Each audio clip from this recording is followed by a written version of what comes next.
Hey, welcome everyone. This is Terms of Engagement. I'm Archon Fung, a professor at the Harvard Kennedy School and director of the Ash Center for Democratic Governance and Innovation. And I'm Stephen Richer. I'm the former elected Maricopa County Recorder, and I'm now a fellow at the Ash Center. Great. And we're coming to you live from Arizona and from Massachusetts. So please join in the conversation if you're joining us live. Just type into the chat and comments, and we respond to as many people as we can. And then also, if you're going to watch after, we of course record this. We put it on YouTube after, and we put it on all podcasting platforms. So thank you very much for being here live. Thank you to those who listen later. As always, Archon and I are speaking on behalf of ourselves and only on behalf of ourselves, not on behalf of the Ash Center, Harvard Kennedy School, or Harvard University. So what are we talking about today, Archon?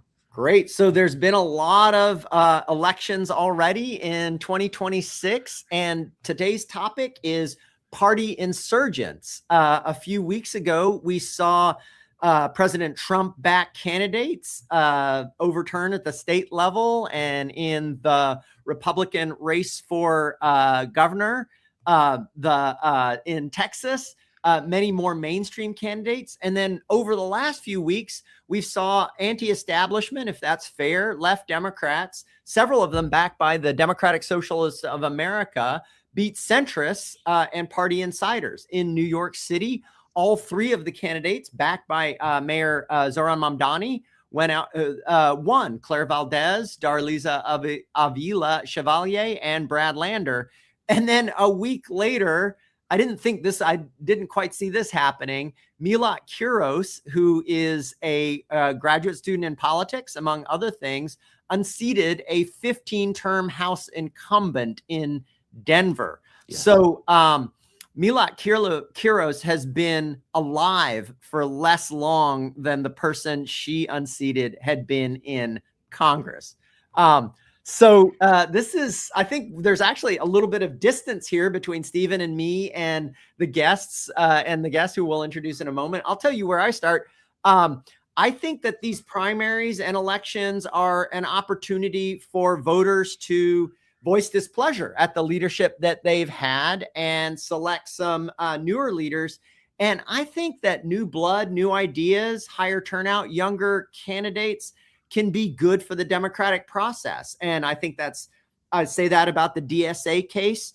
And I'll also maybe a little bit later make that for the MAGA case as well. Yeah, and I think in some ways that we're suffering from a surfeit of democracy, of direct democracy, that the raptures of populism have grasped the American public, and they're threatening us with these extremist candidates on both sides who are going to undermine, derail American governance. Nothing short of that. So how's that for an apocalyptic statement? And certainly, there's both ends are present in our present politics. Yes. So I'll be dragging us back into smoke-filled rooms where party elites make the decisions for the public. Not good. Entirely, but a little bit. A little bit. To help us make sense of all of this and to comment on the potential rise of the DSA and progressive wing of the Democratic Party is political commentator Henry Olsen, who recently wrote for the Washington Post, quote, "The Democratic Party's socialist moment is here. Now what?" Henry is a senior fellow at the Ethics and Public Policy Center, and as mentioned, a columnist at the Washington Post, as well as the National Review and the Washington Examiner. I highly recommend his social media accounts if you want to follow elections, both American and international. Henry and I briefly overlapped at the American Enterprise Institute, and as I mentioned in an email to Archon, Henry has the distinction of being a graduate from the most rigorous legal education available, the University of Chicago Law School, where I am also a graduate. So welcome, Henry. Well, thank you for having me. And back when we knew each other, you had hair and I had young children rather than people who are now earning money on their own. I did cut my hair quite short for this one, but, I think it was fighting a losing battle. So you got to know when to quit. And is that the message that establishment Democrats should be receiving, that they got to know when to quit. They got to just accept the inevitable. Like, I got to accept my baldness. They've got to accept that these socialist upstarts are going to take over the party. Well, that kind of sounds like the Kenny Rogers approach. You got to know when to hold them, know when to fold them. Look, I wrote a piece for the British publication Unheard, UNHERD, 9 years ago, called "It's Not Left versus Right, It's Ins versus Outs."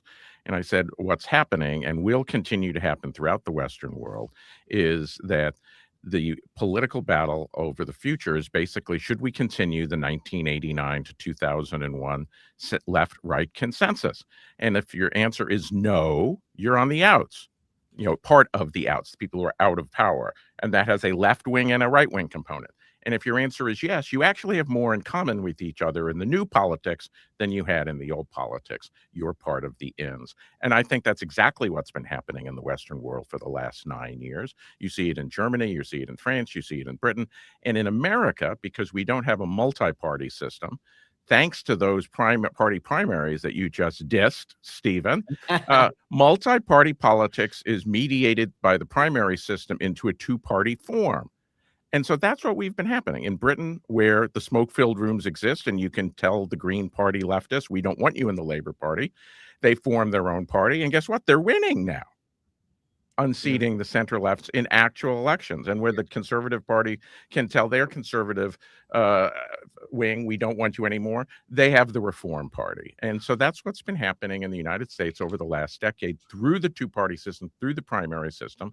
And what's happening in the Democratic Party is, as the party as a whole has been moving left, their primary electorate has been moving even more left. And the strength of the far left within that left-wing consensus is now close to a majority nationwide, and certainly is a majority in many, if not most, of the Democratic Party's safest congressional seats. Henry, I have a question for you. I agree with just about everything you've said. One question I have on the D side, and we can talk about the R's, it's a little bit different. On the D side, why does the fight between the centrists and DSA or other left progressives have to be so vitriolic? It feels like the centrist Democrats hate the socialists almost more than they hate Donald Trump. And so can't there be more grace? Well, it depends on what you think the party ought to stand for. I'll remind you of the pre-World War II period, when the communists and the social democrats often hated each other more than they hated their adversaries in the center and the right. And that's because civil wars are often the angriest and the bloodiest. MAGA has now established itself as the dominant force. Yes. But Stephen will remember the Battle of 2016, where it was not necessarily so polite and accommodating. Donald Trump essentially had almost no institutional support, and had Ted Cruz not purposely angered virtually the entire Republican establishment when he was the last person left standing, he might very well have received their support instead of their tacit opposition. They basically all, once it was Cruz versus Trump, they all pretty much held their nose and said to their voters, choose the one you hate the least. And they chose Trump, that they hated Trump less than they hated Ted Cruz. But so my point is, if you are somebody who thinks that socialism is incompatible with center-left progressivism, then of course you're going to hate the interlopers who are trying to steal your party, just the way the Social Democrats hated the communists. And just the way, I should say, the DSA hates the center-left types and calls them warmongers and unacceptable. William Lawrence, their candidate in the Lansing-based congressional seat, said he had to hold his nose to vote for the warmongers, Kamala Harris and Alyssa Slotkin in 2024. It's a mutual antipathy. And I will say, whenever I'm describing the MAGA movement, that many of the people, especially pre-2016 era, but even post-2016 era, hate the Mitt Romneys and George W. Bushes of the world as much as they hate the Bill Clintons and Hillary Clintons of the world. Maybe not Hillary Clinton, but Bill Clintons of the world. That it is very, at least I'll say on the right, it has by no means been a civil war on the right. But before we go down that route, can I challenge the premise that the left wing of the Democratic Party is on the rise? Because I was looking at some polling the other day for 2028 presidential candidates. And I find that to be a bit of an absurd exercise at this point. But nonetheless, the names that it brought up, and I'm going to pull it up here, were names like Harris, were names like Buttigieg, were names like Newsom, were names like Shapiro, were names like Bashir, and only AOC was represented of sort of the far left in those names. So is this all just sort of the New Yorks and the Seattles and the parts of Denver of the world? And I want to push back a little bit. Paying attention to those metropoles. No, not at all. Look, first of all, let's go back to 2020. Bernie Sanders almost became the nominee. And the reason he didn't become the nominee is every other wing of the Democratic Party pretty much got out of the way for Joe Biden once he demonstrated he was the only person with enough appeal across party factions to hold him back. The far left is stronger now than it was in 2020. You take a look and you see progressives winning or beating people in Montana. The progressive alternative in Montana beat establishment alternatives. A young Sacramento councilwoman finished ahead of multi-term incumbent Doris Matsui. If they had normal party primaries, she would have beaten Matsui. And that's in California. You've got the people who have been winning in New Jersey. You almost had 26-year-old internet influencer Kat Abigazale win the seat to succeed Jan Schakowsky, and she only lost by a point or two to somebody who is only barely less progressive than her. The establishment candidate, State Senator Laura Fung, got annihilated. Okay. And so you look at that and you say, the Democratic Party, when Bill Clinton was nominated, if you looked at exit polls, between 60 and 70% of its primary election voters, said they were moderate or conservative. The same polls in 2028 will show that between 60 and 70% are liberal or very liberal. There is no party base in the primaries anymore for Clinton. And the question is, or Bashir or Shapiro, those are old. If you want to make a lot of money, go on Kalshi, bet against Shapiro and Bashir, take your odds, bank at home. Hey, this is not an investment platform. Yeah, we're not recommending financial advice. School. I'm sorry. Very important. But the thing is that there is no base anymore. And my view is that the big open lane in the Democratic Party is the race for the 30 to 40% minimum of that party that wants an open-throated DSA/progressive type. When the campaign starts in earnest, the person who owns that lane will rocket to become number one or number two in the polls by the time we're speaking in 2027. So do you think the electorate is highly polarized in both directions? I mean, obviously the MAGA electorate's quite but you see a symmetry there, it sounds like.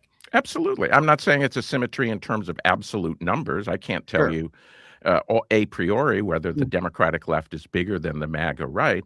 But what I can tell you is the very same collapsing of the center that has been happening on the right is now happening to the left. And it is the same thing that's happening worldwide. You take a look at the Labor Party, and what are they being beset by? They're being beset by candidates to their left, Muslims, independents, Greens, Scots nationalists, who are all to their left, hollowing out support for their party. And you have Reform hollowing out the Conservatives. And it's the same thing. In Australia, last year, I wrote a column in July for an Australian paper saying that the Liberal National Coalition, which was two parties that have been aligned since the 1940s as the center-right, were in danger of being supplanted by the populist right because they had grown too far from their voter base.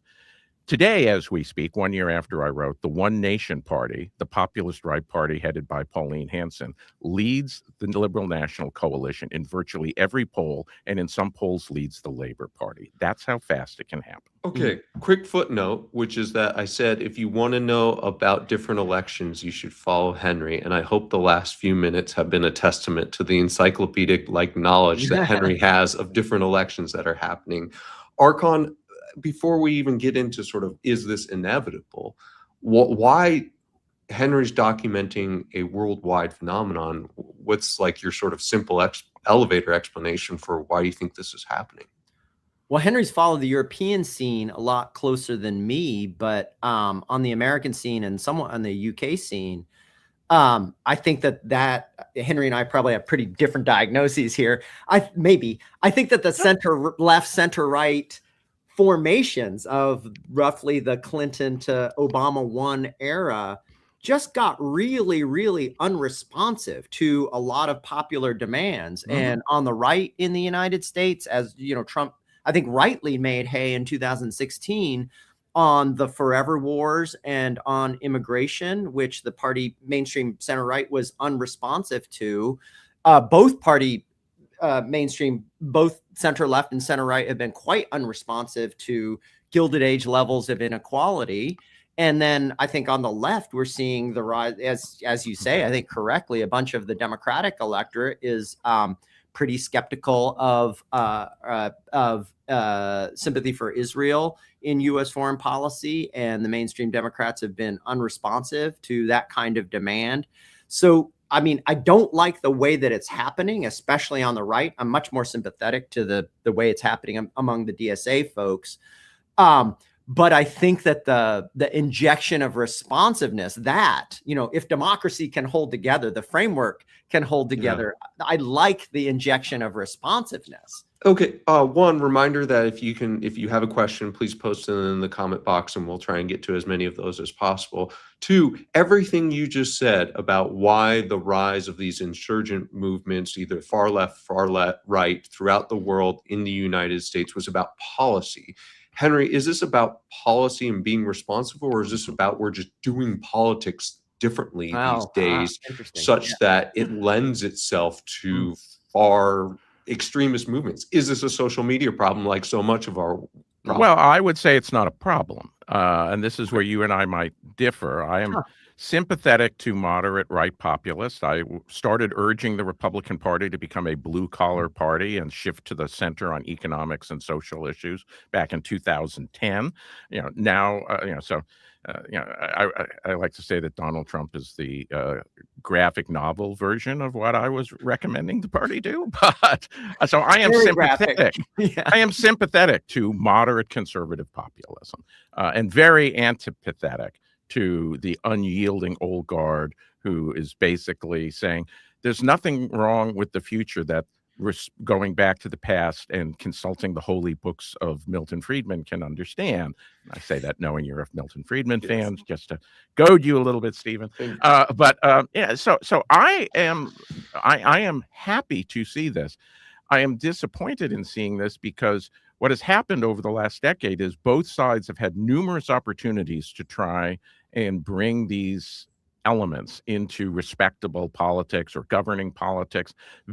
No conservative party that has tried to do it has sustained the experiment successfully over time. They've always, when they tried to bring in, and 2019 Boris Johnson is a perfect example of that. I was ecstatic. This was the party I wanted to see, a working class conservative populist coalition, and they blew it up from the inside because they didn't respect their voters. As one Tory cabinet member said to me when I said, the reason you lost in 2024 was because you rejected your own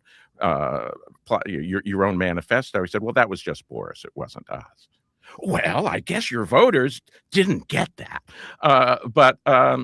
So you think the right efforts have failed because they were pandering and it was obvious to the right voters that they were pandering? Every right party that has tried to do it eventually face a conflict when you're trying to change a party. When the new question comes up, do you lean with your new members or do you stick with your old members? Immigration is often that question, but for the Tories, sometimes it was tax and spending. Every one of those decided in the conflict between the new voters and the old voters win out. Yeah. And every one of them saw the corresponding decline at the ballot box. Sweden's moderates were the first to try it. Cameron tried to paper this over. The Australians have tried to paper this over for a decade. Boris Johnson. It never works because I could go to Mark Rutte in the Netherlands who tried to do it, Sebastian Kurz in Austria that tried to do it. In every case, they were out and gone because when push came to shove, they really didn't want to change the party. And the same is true on the left. With the left voters, if you are a left populist, you have many of the same critiques, but you have different priorities. You are more internationalist and less nationalist, and you're more concerned about income inequality and less concerned about economic opportunity, which is the concern on the right. no center-left party will actually give them what they want, because that would mean they would move from being center-left to left of center, and none of them want to do it. And so their voters have hollowed them out. The voters have left.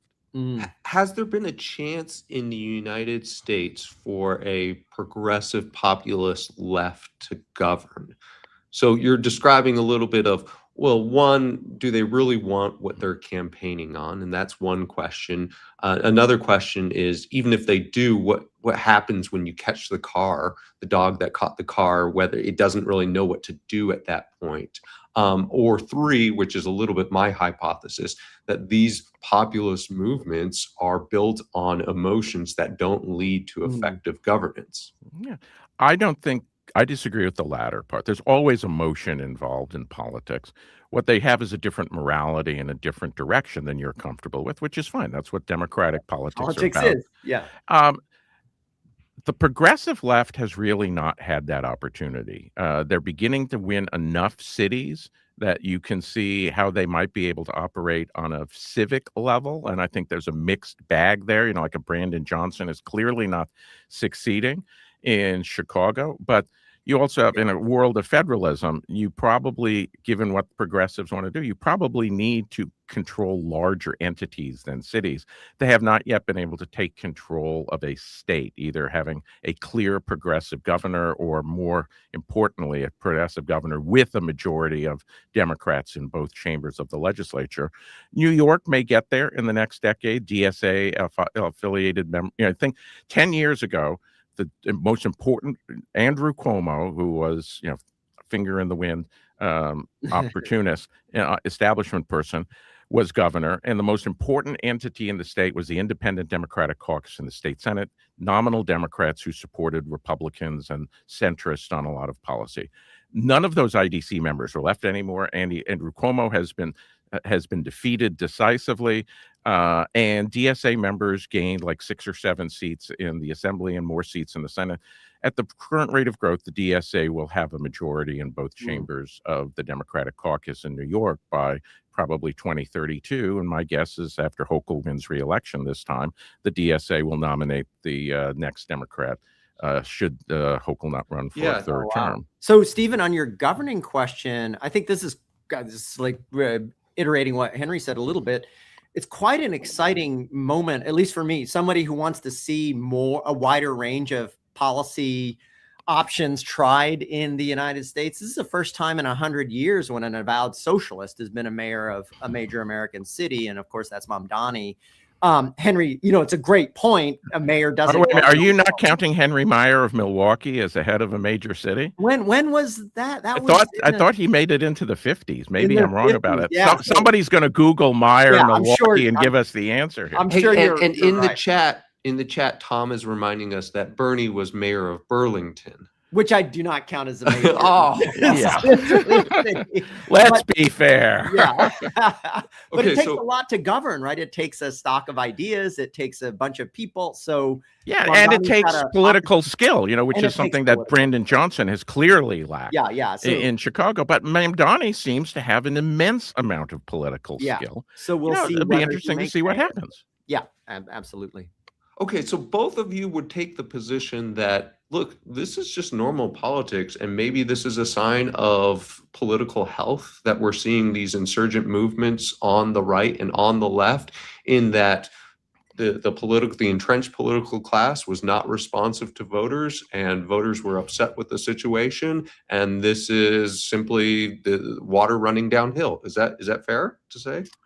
Well, yeah, I think the danger is if these legitimate democratic movements usher in anti-democratic elites, which is certainly the charge that's levied against MAGA. I think there's a lot of obvious fear of that on the DSA side. Again, I'm talking about elite. I'm not talking about the voters. But in its moderate form, this is simply the sort of renewal that America has undergone throughout its history. I wrote a piece for National Affairs about 15 years ago documenting that every American realigning election is essentially a populist realignment with similar sorts of us versus them themes that reorient politics and create a new political coalition over new questions.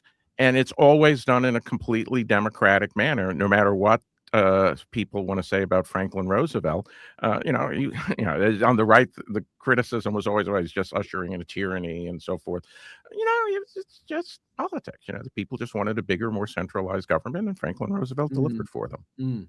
Yeah. So if you take the long historical view, this might, in retrospect, turn out to be a vital democratic moment. From a shorter term perspective, like what normal politics was for us and everybody watching the live stream is Clinton to Obama 1 with the Bushes in between, or Reagan maybe to Obama 1. And so that was normal because, to my mind, it was a very narrow range of policy debate and a certain kind of politics that was quite genteel. What we're going through now is absolutely not that. It's much wider range of policy options, which I think is by and large healthy. Although my red line, I think Stephen's red line too, is I'm all right with MAGA's policy ideas. I want to, see them tried, and, voters should have a chance to vote for that.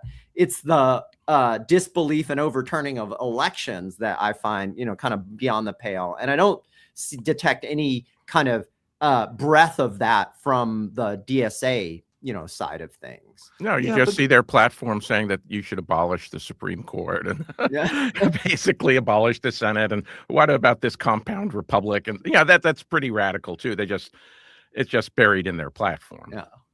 So I want to get to some of the questions in here, but I guess my question is, I'm unfamiliar, at least off the top of my head, of successful populist movements that didn't have some of these dismantling features as a part of them. And so, Henry mentioned the wanting to deconstruct the United States Supreme Court because you just don't like it. And obviously MAGA is saying that the elections were rigged, but there's a whole host of things that both sides have considered, especially MAGA because it's governing, has done that would have been outside the Overton window in previous situations. But on the left, I would say, well, guess I'll leave it there. Is there a successful populist movement that also respects sort of our political norms? And what you mean by political norms, but I'd say the New Deal. I mean, Franklin Roosevelt was considered to be utterly un-American by his conservative opponents. He, Herbert Hoover and the Liberty League thundered against him for destroying the American system. And what he did was remade it. He essentially wrote out, with the assistance of the Supreme Court after the switch in time that saved 9 in 1937, read out virtually any structural limitations on the power of national government and replaced the 1787 structural constitution with the 1791 Bill of Rights as the central principle of American constitutionalism. That was massive transformation. Utterly massive transformation. And it was done completely through a democratic means, while utterly upsetting and unsettling the elites who were being dispossessed. I think the question is that what we're going to get here in either the left or the right?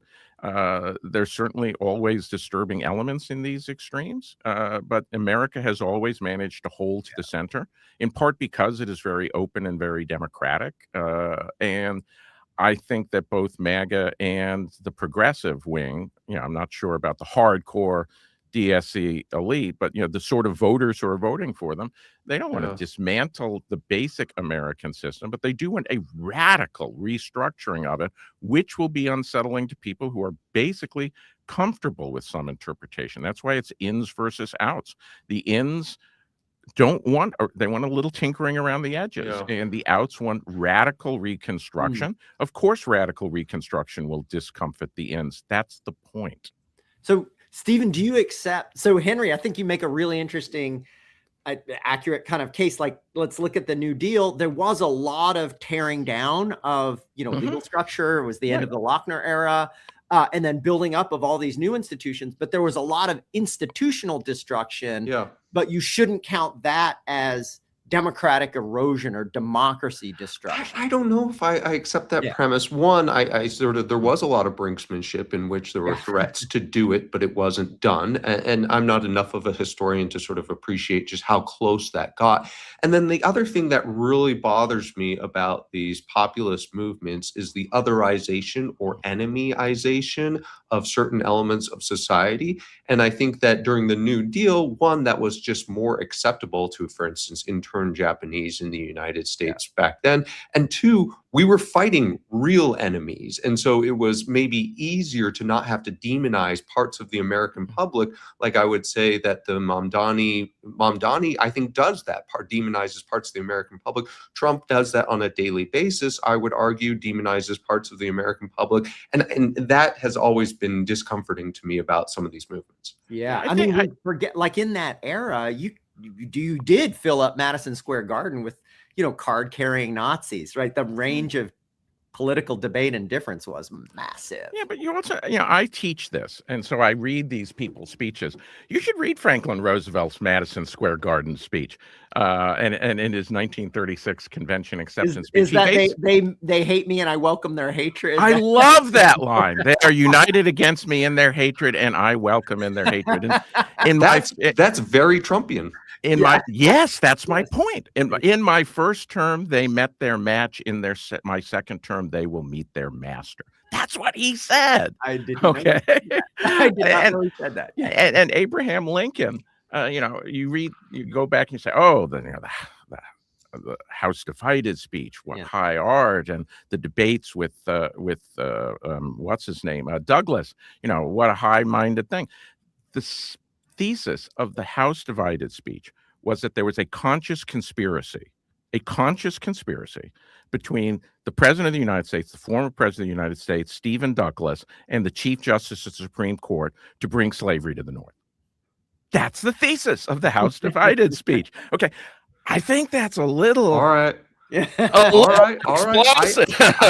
I have my homework assignments. Okay, it's unfair. But that doesn't negate your desire for more comedy, Stephen. It's like, there was a lot of, I preferred my romantic view of the past. Thank you very much. It's unfair that I haven't been asking some of these questions from the chat because we have some good ones. And so William Hauser's question gets to what a lot of people, I guess on my side of the aisle, offer as a solution. They say, well, this isn't good. And so we need to reform how we do elections as a cure to this evil.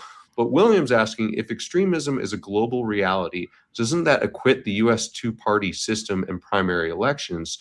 Does this suggest that attempting to fix the electoral system is not addressing the real cause? That we can mess around with ranked choice voting and nonpartisan primaries, whatever you want. All we want, but this is what the public wants. Yeah, that's right. No, Mr. Hauser is completely Hauser is completely correct. The only question in America is, do we want an open multi-party system or do we want our tacit multi-party system? The open voter primary system creates a tacit multi-party system where the parties use primaries to gain control and influence, and then they bargain with the losers through the legislative process to create legislative coalitions. In Europe, you don't have open party primaries. In Australia, New Zealand, you don't. So the outs have to form new parties, and they form and get their way in by charging instead of, basically trying to get on the inside of the castle and then fighting, they have to storm the castle. But it's the same thing.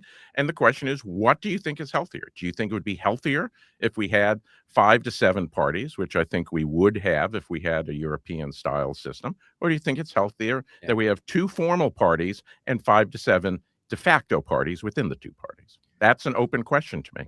Yeah. So Henry, let me lay my cards out on the table. I'm in favor of the open multi-party system, 5 to 7 parties, because right now, left populists can't do a deal with white populists, both of whom want a thicker social safety net. They differ on who should benefit from that social safety net, but that deal is not possible. Whereas in a multi-party system, it might be. And also in a multi-party system, there's the possibility of a cordon sanitaire against extremists who are extreme in the sense that they don't want to accept the electoral system. So I think Yeah. both of those things are possible in the multi-party that are not in the tacit multi-party that you're talking about. Yeah, I mean, certainly in Germany right now, you have state elections coming up in September in the eastern part of Germany, and the left populist party, the Bundesrat-Wagenknecht, is proposing that they won't stand in the way if the party leading the polls, the Alternative für Deutschland, AfD, wins, which is a way of them creating a de facto left populist, right populist alliance. So it's what you're saying is already on the table in Germany, even though on the one hand, there are, AfD's voters are not Nazi and most of its leaders are not. They clearly are more tolerant of neo-Nazi sympathizers. And Zara Wagenknecht was a East German woman who, after the Berlin Wall fell, joined the East German Communist Party. And that's all you need to know about her. So I think right now, if you had to have me vote, I would vote for that Archon. I would like that because I want to. So Henry in his article quotes Representative Josh Gottheimer from New Jersey, and he says, of the socialists, he says, quote, "We won't let them hijack the Democratic Party." And I want to go to him and I want to say, hey, if it happens, like we should just form a coalition in the center here, and like we should provide stability and we should provide, market certainty sort of thing. So, but turning to another question that brings us. One thing I would just say is that the way, since Gottheimer can't do that, it's quite clear that the only question is the extent of progressive influence in the Democratic Party caucus, not the fact of it. So the serious thing for Gottheimer to say is, and we're willing to do deals with Republicans if it's necessary to stop the DSA. My guess is that he's never going to say that. He's never going to say Okay, so let's get That's to not possible, right? Yeah. And let's get to Woody Campbell's question about, is this inevitable? And the question is, do you think establishment Democrats could protect themselves from left-wing challengers by fighting monopolies and hidden fees? That's the end of the question. And then I'll add, or some other policy mechanism. So does that mean the establishment has to move left? Is that how you're interpreting that?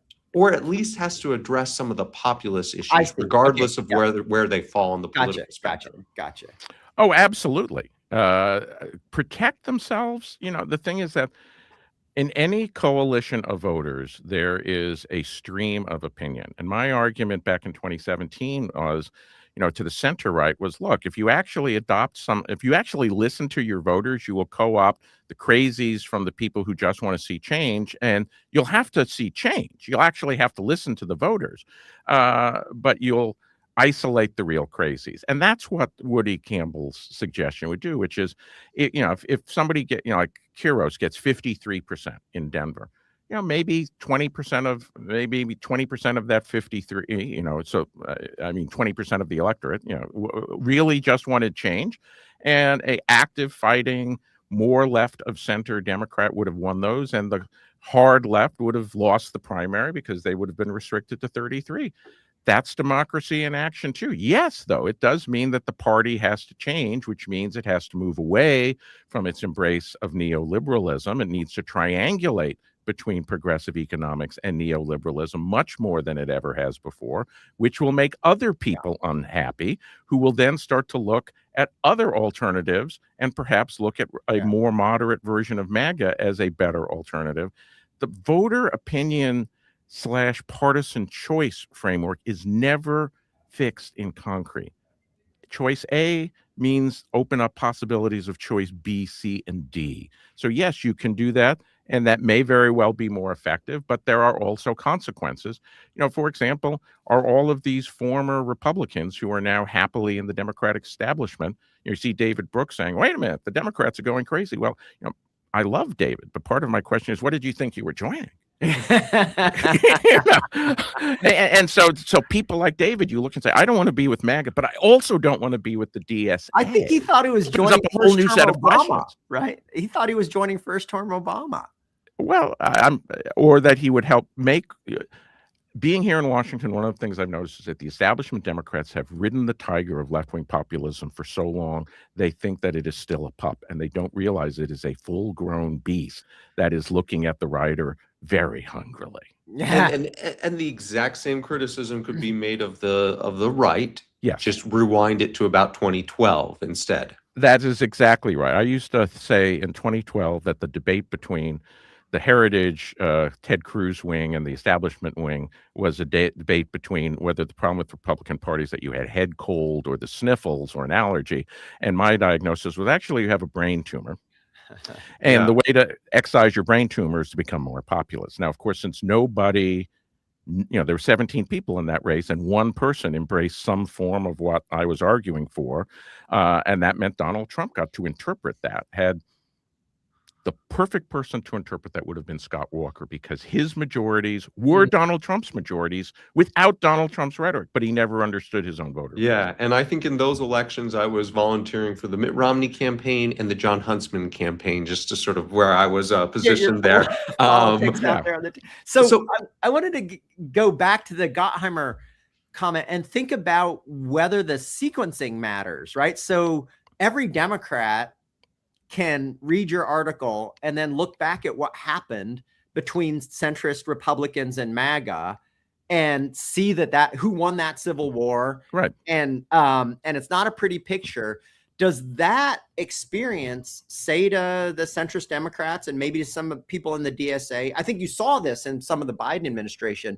No, we can do better. We can make deals, and it doesn't have to be just elimination of the whole centrist wing of the party. That we don't want that civil war, and we can do a little bit better. Yeah, well, I would say that the Trump's MAGA rhetoric is in one direction, but his actual practice is coalitional. Trump is a master. There are going to be people who won't like what I'm going to say. Trump is actually a master deal maker. And he has created an intra-party coalition by making sure everyone is happy with something. So there's old guard grumbling, and when he's gone from the scene, the old guard will want a restoration and I like to call it, they dream of the dream season on Dallas, where Bobby was gone for a year and then Pam woke up the next year and there's Bobby in the shower, and they explained the preceding series that, the last year was just Pam's dream. And so they'd like to believe that Donald Trump's decade is the dream decade, but it's not going to happen, but that's what they want. Yeah. But in power, Trump actually, you guys get your little tax cut, you get this deregulation, and you guys get this pro-life thing, but you don't get that thing. He's actually really good at it. And that's what the Democrats will end up doing. But the fact is, there are some people who won't like the deal, as there have been never Trump Republicans who don't like the deal and are no longer Republicans. So, cool. A deal like that, whether the DSA progressives are in charge or the center left, which is what Biden's approach is, will be in charge, will disappoint people in the center. A genuine coalitional deal that moves the party to the left. For example, there is no way, when Rahm Emanuel goes to Israel and bad mouths the Israeli-American relationship, that is epochal.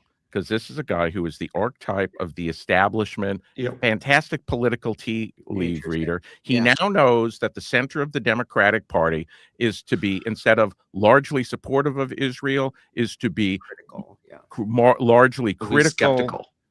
At least skeptical. Okay, what do you do if you're about 3 to 5% of Democrats are Jews? And if you really care about Israel, what do you do? Your party doesn't want you anymore. That's just the facts, okay? It's just the facts. The center of your party doesn't want you anymore. What will you do? I would not be surprised if in this election, some of the surprising results will be in heavily Jewish districts like Mike Lawler's New York 17 or like Tom Suozzi's New York 3, where Jews move to the right in 2022 and 2024. I expect more of them will move to the right in 2026. And where you see that, like in some of these places in Florida with the DeSantis gerrymander, I will expect that small group of the electorate will be a group that is likely to say, there's no home for me in my old home anymore. That's a question we'll have to unpack, maybe a future show, maybe after some of these elections. We've got a real briefly, a requested addendum to that conversation that just happened.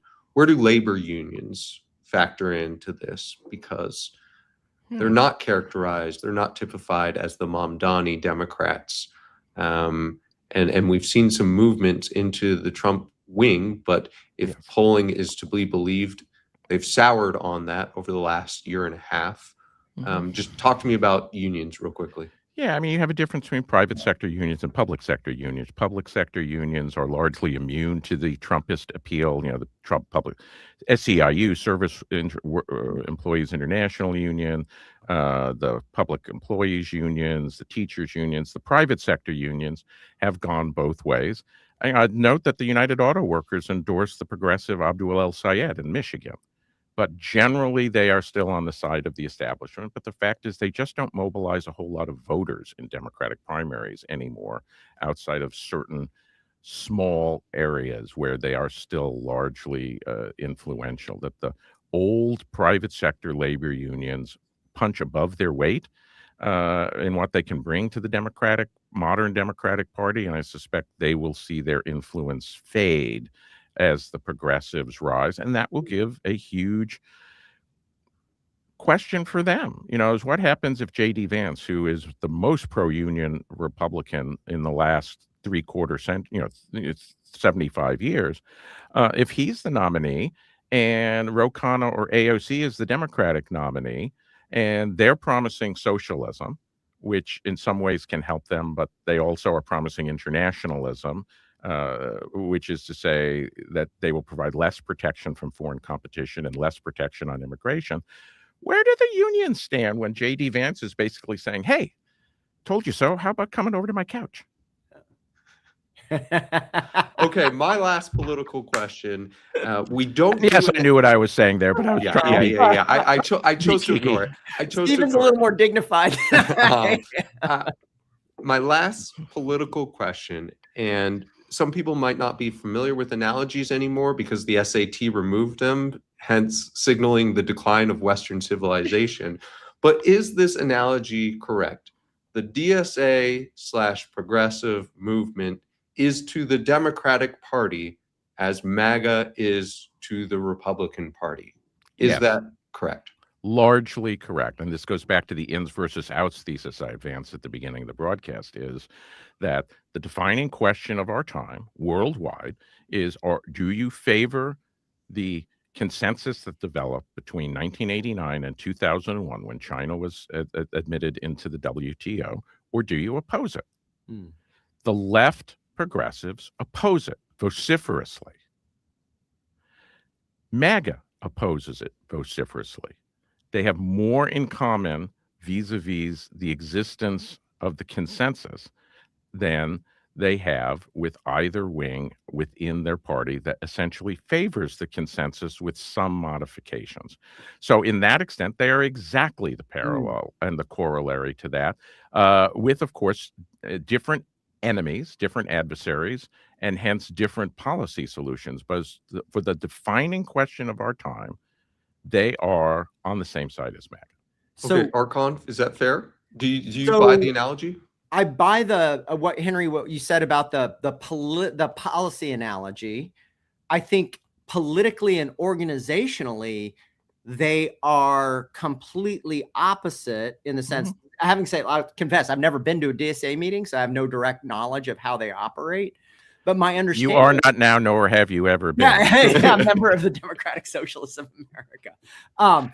It is a real membership organization, and to get a DSA endorsement, you have to get a supermajority. It's interesting. Graham Plattner was never endorsed by at least the national DSA, and the state chapter is a little bit more of a debate there.